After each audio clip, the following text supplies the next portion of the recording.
Bonjour, ravi de vous retrouver pour le journal tout en images du mardi 29 août. Leur rentrée a déjà commencé. Les élèves du Prytanée national de la Flèche ont fait leur incorporation. Pour beaucoup, c'est la découverte d'un nouveau monde et d'une institution au code bien défini. Un Sartois qui devient évêque, ce n'est pas tous les jours et la nouvelle est tombée en ce mois d'août. Monseigneur Cador s'apprête à rejoindre la Manche pour prendre ses fonctions. Et puis on terminera ce journal avec une belle histoire, celle d'un pompier qui s'est lancé un défi un peu fou, faire le Tour de France à vélo pour la bonne cause.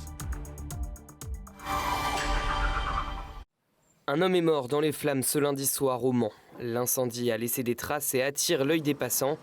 Dans le quartier des Maillets, un appartement du rez-de-chaussée s'est enflammé aux alentours de 23h30. Les pompiers sont parvenus à éteindre l'incendie. Une personne est donc décédée et un blessé léger a également été transporté à l'hôpital. Le bâtiment est depuis inaccessible. Sur les 8 logements, 3 locataires ont été relogés par la mairie. Les autres ont privilégié famille et amis.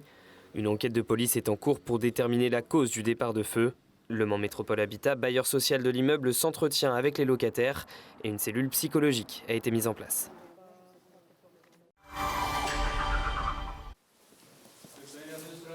L'arrivée au Prytanée national militaire à la Flèche, c'est un moment spécial, unique, solennel. On accueille ici à chaque nouvelle rentrée près de 400 nouveaux élèves avec leurs familles.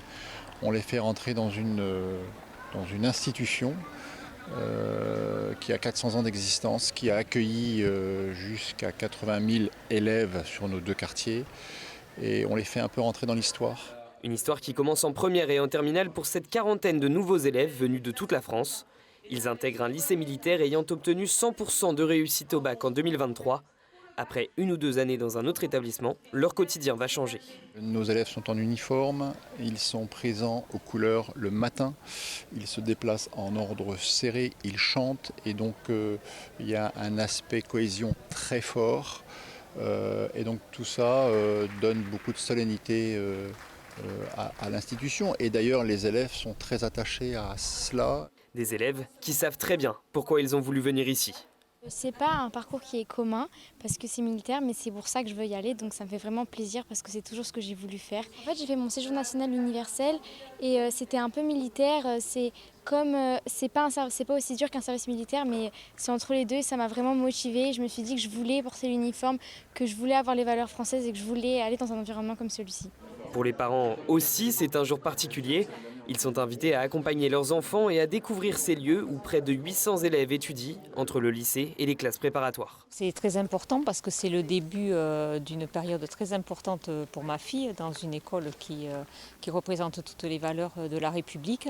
Et pouvoir l'accompagner et visualiser l'environnement dans lequel elle va évoluer, ça nous rassure et ça permet de l'accompagner. Une fois les formalités administratives remplies, les parents repartent et laissent leurs enfants s'acclimater avant la reprise des cours qui aura lieu vendredi. Bonne rentrée. Au revoir. De nouvelles aides pour les entreprises victimes de dégradation lors des émeutes de juin dernier. Après le soutien de l'État, c'est la Chambre des métiers et de l'artisanat qui débloque des aides. Un fonds national habituellement réservé aux catastrophes naturelles va permettre à plusieurs entreprises de la région de toucher jusqu'à 1 500 €. En Sarthe, 800 € vont être remis au salon de coiffure situé route de Laigné au Mans. Les vitrines du commerce avaient été dégradées dans la nuit du 29 juin par des émeutiers.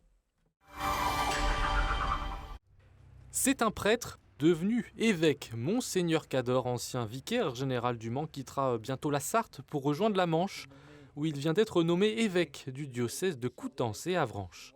Quand il m'a dit le pape vous a nommé évêque de Coutances, ça m'a surpris. Et quelque part, je trouve que c'est bien parce que ça veut dire que je reçois ça de l'Église sans avoir cogité avant, sans avoir négocié quoi que ce soit.